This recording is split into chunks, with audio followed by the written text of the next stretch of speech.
What's the single most important item in your home that has a value of $1 or less?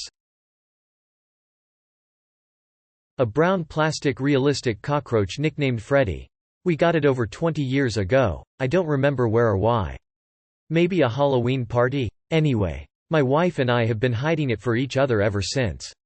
It could take months for Freddy to pop up, but he always does. She will find it buried in the sugar pot.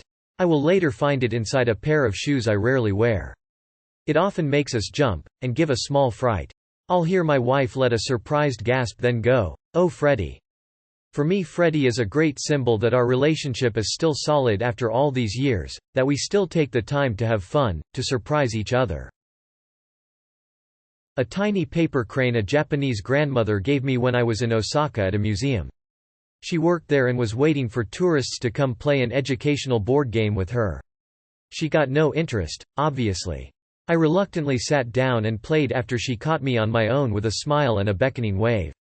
Even though we couldn't speak each other's language and I kept messing up, she was so kind to me. So happy that I sat with her. She made me deal with my impatience and sit with the distress I was feeling that day by slowing me down and making me do something plain and simple. When we were done, she gave me a tiny paper crane from the pile she had made to give to all the tourists that should have sat with her and didn't. It made me really sad. And really happy I'd met her. And I hope she's doing well. I've been working from home, and as my employer, like many others, are soul-sucking demons not fit for this earth. They track you in just about every way possible because it's simply inconceivable to think people would just do the work they're paid to do, regardless of the setting they're in. If I don't interact with the computer for more than 5 minutes, it registers me as away. Heavens forbid I have to poop or something. I got spoken to the very first week of WFH and told, "You have to be available during work hours," by a supervisor who is seemingly never available but was blind to the irony, I guess. In any event, I found that if you navigate to a certain portion of our 1970s software, you can endlessly type. I promptly went outside and found a rock which now holds down my spacebar for me anytime I need to walk away for a minute. That rock is, in my eyes, now one of the most important objects in my world, and it was free. One specific screw, it has emotional significance.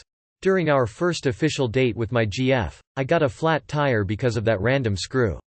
I had never changed a tire before in my life, and I was afraid I'd make a fool of myself in front of her, but it all worked out well and she was super impressed. Next day, when I took my car to the shop to patch the hole, I asked them to return me the screw just for the happy memory. One time, about 5 years into our relationship, my girlfriend, now wife, and I were in separate rooms in our one-bedroom apartment in early December. From the other room, she hollered to me, "What do you want for Christmas?" I had been working full-time, taking part-time university classes to finish my degree, and had been volunteering as part of a youth mentor program. So I said, "All I really want is a break." 3 weeks later, I'm unwrapping a very heavy shoebox. After getting through the mountain of duct tape and several layers of wrapping paper, I had my very own brick. "I really didn't understand what you wanted it for," she said, "but you sounded so sure of it. So here you go." Cue about 10 minutes of laughs, and now that brick sits proudly on my desk. Every time I am overwhelmed or feeling like I've taken on too much, I look at it, pick it up, have a little laugh, and put it back so I can carry on. Best gift ever. I have a heart-shaped rock that is about the size of a quarter. My son gave it to me when he was 3 and told me to keep it forever. I have it in my back pocket daily. The Donovan, it's a $1 bill with a picture of ex-UF basketball coach Billy Donovan taped over the president. It was a single dollar a friend and I would pass back and forth that we would bet on different things. It's a trophy we have passed back and forth over the last 20 years. It's an item that has kept us in touch. I have to take pills for tension headaches or I can barely function, I get really dizzy. One pill costs $1. So when a tension headache flares up and I'm dizzy and sick feeling, there is no better dollar spent than on that pill. It's a red envelope that used to contain $20. I kept the envelope because I got it from my boyfriend's grandmother. She's from China and these red envelopes are given to children, family during holidays and important events. When my boyfriend's parents and grandparents moved out of his childhood home, she gave out 3 envelopes, one for my boyfriend, one for my boyfriend's sister and one for me. This symbolized her accepting me as part of the family. I cried a bit after she gave it to me and I got a hug from her. I don't have grandparents and have a really rough relationship with my mom, so this meant a lot.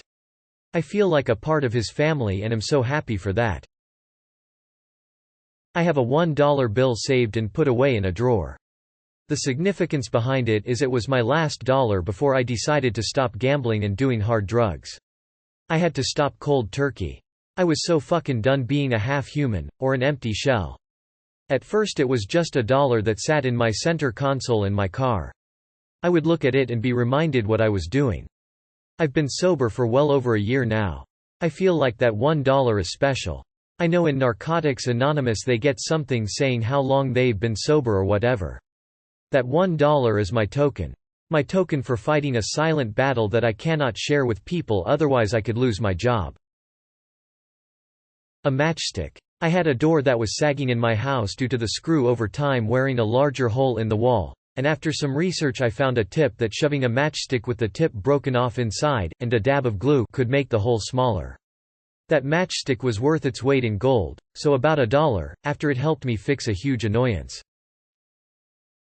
I have an old kitchen knife that's probably worth like 25 cents. But through some mysterious power of the universe it cuts better than any knife I've ever used. Meats, veggies, bread, cheese. It doesn't matter. This thing glides through it all with ease and has never been sharpened. Easily my most important kitchen item. I got this complimentary little webcam cover that slides back and forth over the camera lens on my laptop. It's saved me from making a fool of myself on Zoom many times now. My son found a rock on the way home from school in kindergarten. We were walking home through this park we always cut through and he grabbed the rock and fell in love with it. It just looked like mud to me, but who cares, he loved it. When we got home I helped him wash it off in the sink and it was black and kinda bluish. He said it was awesome and then gave it to me. It's one of my most precious things in the world to me. Dad's straw, gardening hat. It's torn and worn. But he died 2 years ago and it reminds me of him when I wear it. Handwritten letters from my grandmother who passed away a few years ago. While it is sad to see her handwriting get progressively worse for each letter at the end, it is nice to have something that was that close to her.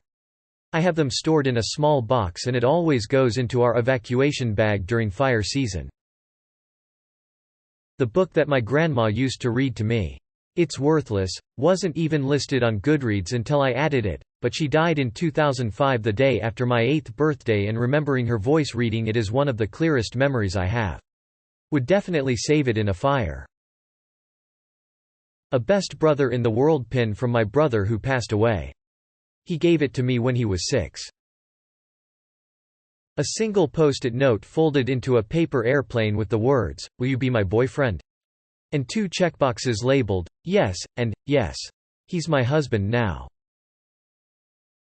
A ratty teddy bear passed down from my, much older, brothers to me. Is the only item I have that survived my insane childhood.